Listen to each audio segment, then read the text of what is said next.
একটা নেকের মূল্য সম্পর্কে আল্লাহ রাসূল সাল্লাল্লাহু আলাইহি ওয়াসাল্লাম উহুদ পাহাড়কে ইঙ্গিত করে বলছিলেন।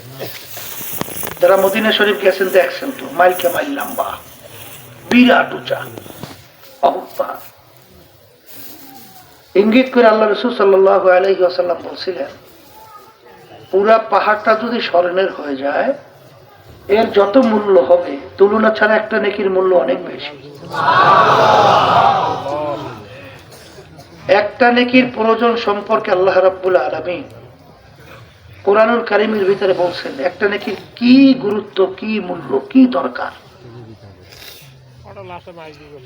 ফামান ইয়া'মাল মিসকালা যাররাতিন খায়রান ইয়ারা ওয়া মান ইয়া'মাল মিসকালা যাররাতিন শাররান ইয়ারা। আমি বলিনি, আল্লাহ বলছেন, শুনাইতেছি।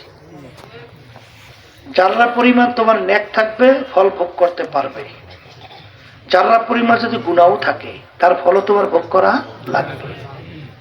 যারা কাকে বলে? কাপড় ধুইয়া নিগড়াইয়া রোদের ভিতরে ঝাড়া দিলে লক্ষ লক্ষ রেণু রেণু দেখা যায়, ওই এক একটা রেণুকে বলা হয় যাররা। তাহলে একটা গুনার কারণ একটা নেকির অভাব। জাহান্নামের শিকল কিয়ামতের ময়দানে হাতে পায়ে লাগতে পারে না? আসতে বলে আরে পারে। তাহলে সারা কিয়ামতের ময়দানে ঘুরে একটা নেকি সংগ্রহের সুযোগ আছে?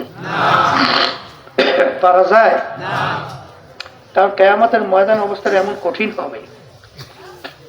আল্লাহ রাব্বুল আলামিন কিয়ামতের ময়দানের অবস্থান বুঝাতে যেয়ে বলছিলেন, ইয়াউমা ইয়াফিরুল মারউ মিন আখিহি ওয়া উম্মিহি ওয়া আবিহি ওয়া সাহিবাতিহি ওয়া বানিহি লিকুল্লি ইমরিইম মিনহুম ইয়াউমা ইযিন শা'নুন ইউগনিহি। আল্লাহ বলছেন কিয়ামতের ময়দানের অবস্থা এত ভয়াবহ হবে, মা পর্যন্ত সন্তানের পরিচয় না দিয়া সন্তান থেকে মা ভাইগে যাবে। পরিচয় তো দিবেই না, কি করবে? পরিচয় দেবে না, ভাগবে। নেকি দেওয়া তো দূরের কথা। কথা ঠিক কিনা? তাহলে ওই সময় একটা নেকি সংগ্রহ করার সুযোগ থাকবে? থাকবে না। আর এই নেকি সংগ্রহের জায়গা হলো দুনিয়াতে। কোথায়? আজকে দুনিয়ার ভিতরে এই মাহফিলে যারা আসছেন, নিয়ত যাদের সহি, একটা দুইটা না, আল্লাহ কবুল করে লক্ষ লক্ষ নেকি আমলনামায় দান করবে। তা আমরা যারা আসছি মাহফিলের ভিতরে যে সিনে ঠকছি, বলেন যে আর যারা আসে নাই ঠকছে। কথা ঠিক কিনা? এখন মাহফিলের গুরুত্ব নেকি সম্পর্কে আলোচনা করলাম। এইটার গুরুত্ব আসবে কাদের কাছে? বুঝবে কারা? বলেন যারা মানুষ। কারা? মানুষ চিন্তা করবে দুনিয়ার ভিতরে লক্ষ লক্ষ কিতাব বই পুস্তক, কোন কিতাব বই শুরুতে কোনো লেখক লিখতে পারে নাই আমার কিতাবে বইতে কোনো ভুল নাই। পারছে লিখতে? বরঞ্চ লেখক লেখে আমার বই কিতাবের ভিতরে ভুল পেলে দয়া করে জানাবেন, পরবর্তী সংস্করণে আমি সংশোধন করব। একটাই কিতাব দুনিয়ার ভিতরে যার শুরুতে লেখা আছে যালিকাল কিতাব লা রাইবা ফীহি। এই যে কিতাব দেখো, এর ভিতরে ভুল সন্দেহ বলতে কিছু নাই।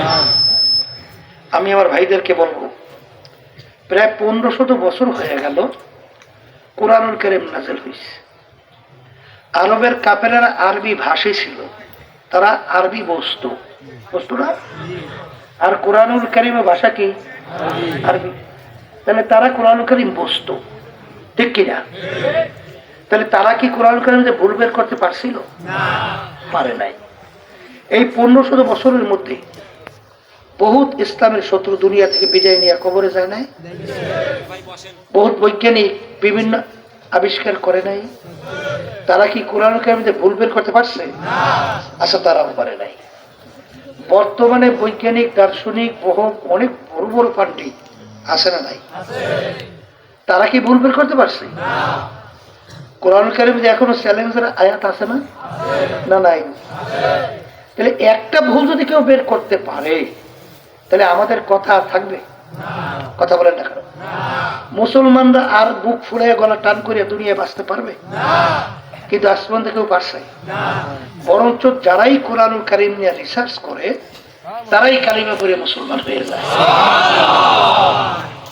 এরকম একটা দুইটা ঘটনা, হাজার হাজার লক্ষ লক্ষ ঘটনা, কথা ঠিক কিনা?